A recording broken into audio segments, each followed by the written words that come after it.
Mengapa nenek moyang kita itu nyampurin makan di mulut? Bingung kan? Gimana Mas? Nasi campur telur, campur ayam, campur sayur di mulut satu. Apa itu makan yang benar gitu? Mana food waste itu kalau nikahan ya, pada pesta, nasi tidak tersisa ya, nasi tersisa lalu dibuang-buang itu kan sementara orang-orang kekurangan makan. Ketahanan pangan itu bukan urusan perut saja, tapi urusan otak. Karena masuk kepada kualitas konsumsi pangan yang masuk, bergizi memperbaiki kecerdasan. Nah, itulah ketahanan pangan itu, daya saing bangsa. Kalau saya ngutip Profesor Winarno itu mengatakan begini, tidak ada cinta sejati yang lebih tinggi dibandingkan cinta manusia terhadap pangan.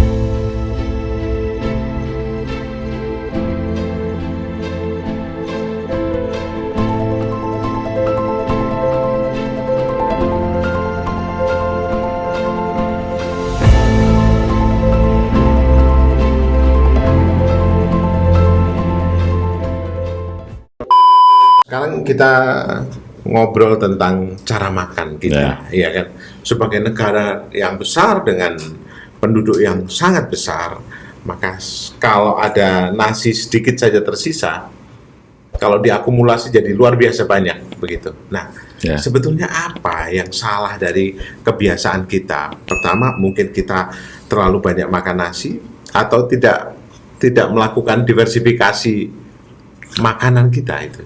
Gimana? Semuanya benar tadi Mas Lutfi yang Anda sampaikan, semuanya benar.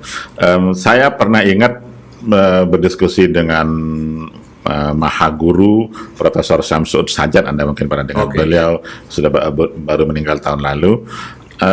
Pernah bertanya begini Mas saya, Bus, lu pikirin deh, mengapa nenek moyang kita itu nyampurin makan di mulut? Bingung kan? Gimana Mas?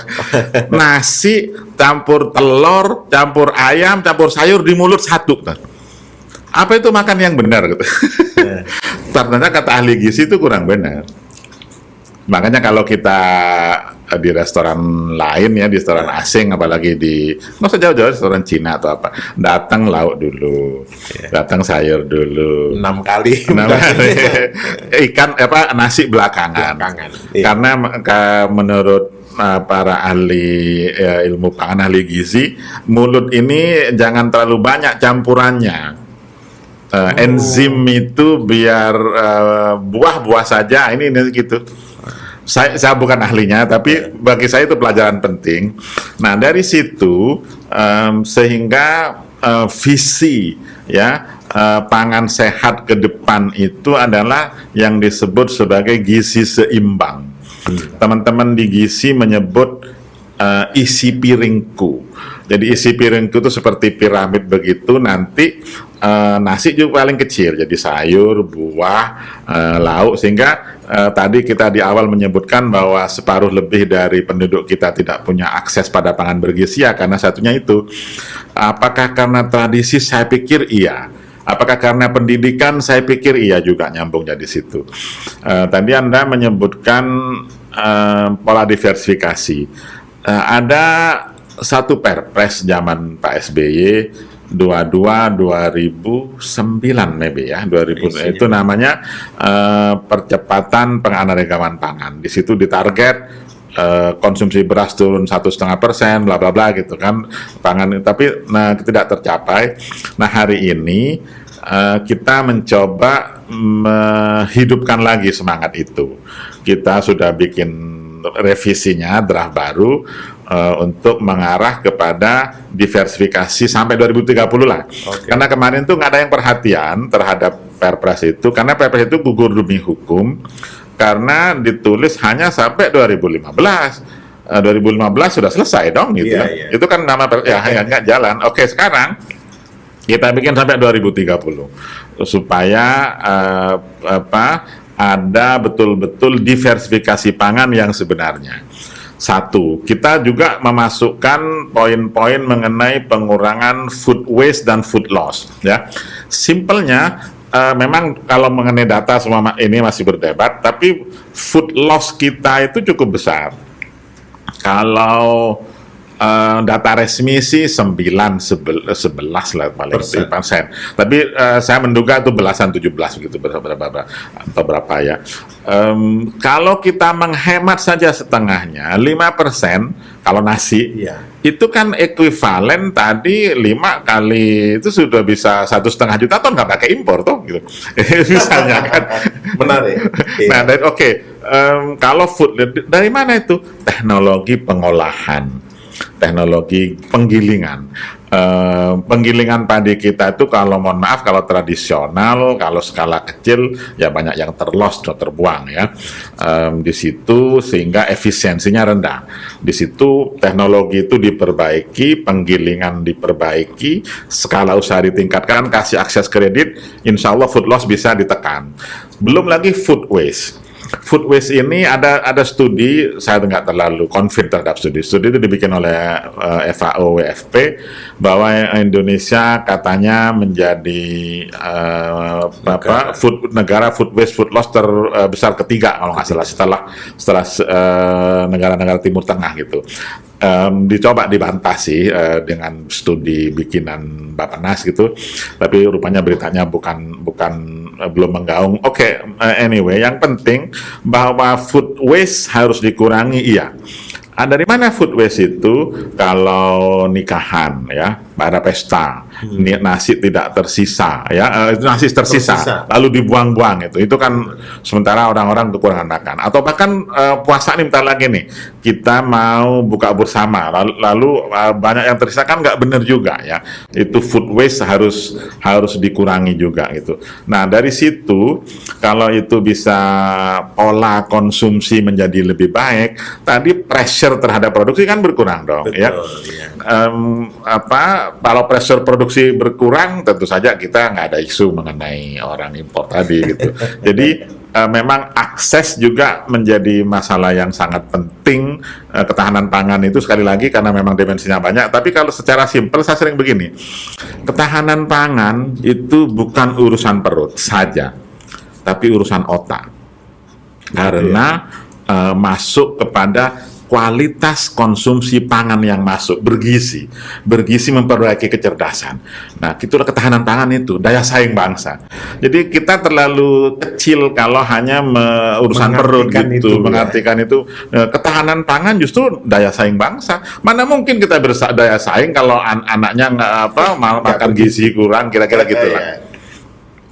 Jadi memang kalau seperti itu keadaannya, maka ini jadi masuk wilayah culture. Ya, culture, bagaimana kebiasaan kita. Betul. Iya kan. Kita sudah, saya memperkenalkan kepada anak-anak tentang singkong dan jagung sudah susah. Betul. Yang tua-tua ini misalnya beras merah yang lain nggak bisa. Iya, karena penyajian juga ada ilmunya juga sih di ilmu gizi itu. Penyajian juga salah satu keputusan bagi anak gitu.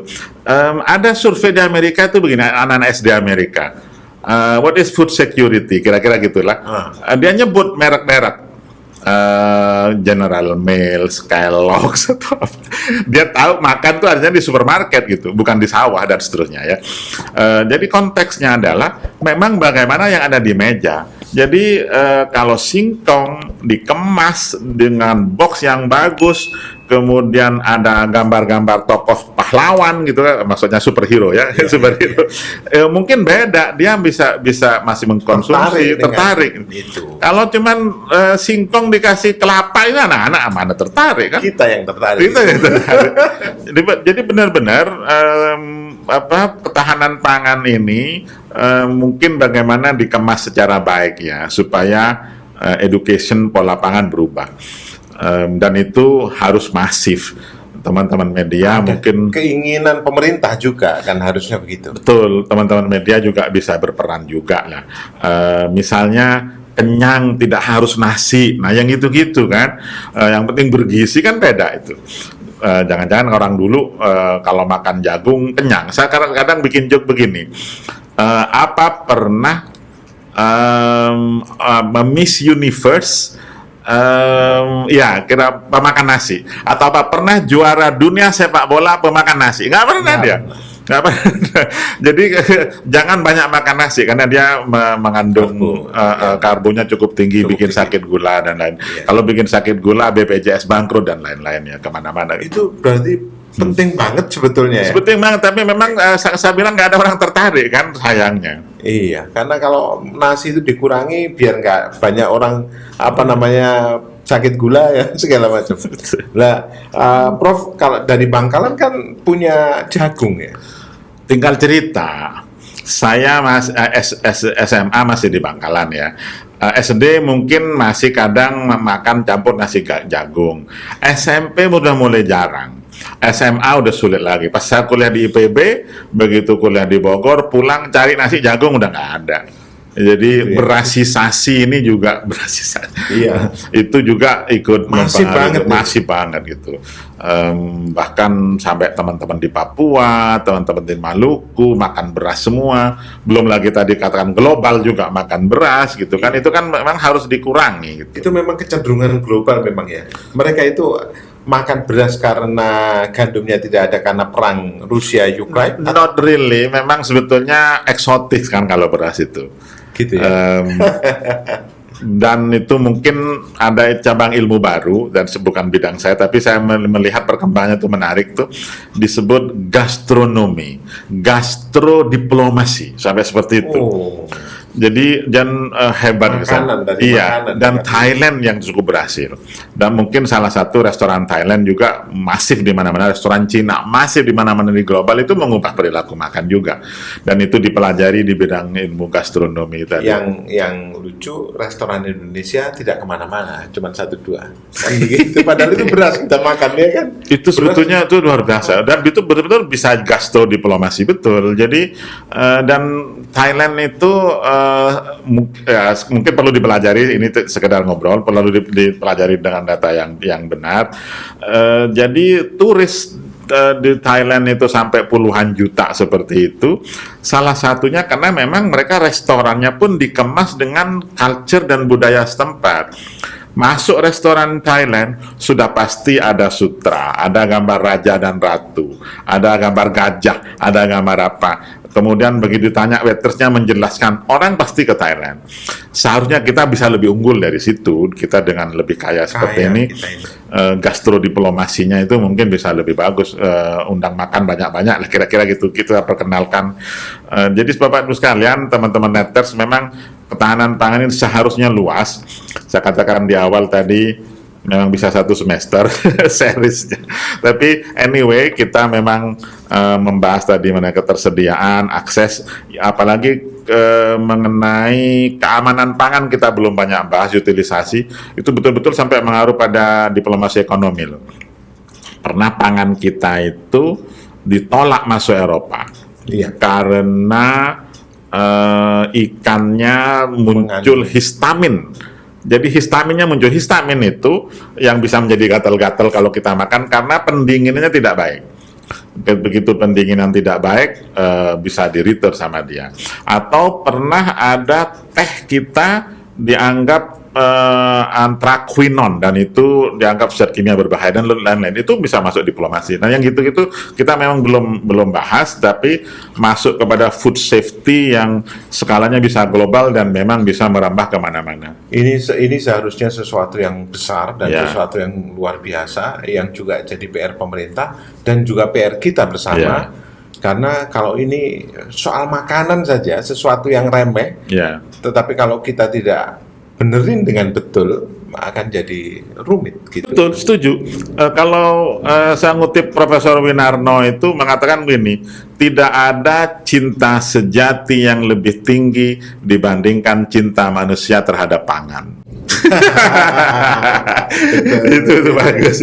Makanya masuklah bisnis pangan, Anda insya Allah nggak akan rugi. Gitu ya. Oke. Baik, para buka mata Netters, terima kasih. Ini obrolan yang menarik. Mungkin kita nanti akan kembangkan yang lain dan lebih lebih menukik tentang bagaimana bisnis makanan dan seperti apa. Saya kira untuk kali ini kita cukupkan sekian. Terima kasih. Assalamualaikum warahmatullahi wabarakatuh. Waalaikumsalam warahmatullahi wabarakatuh.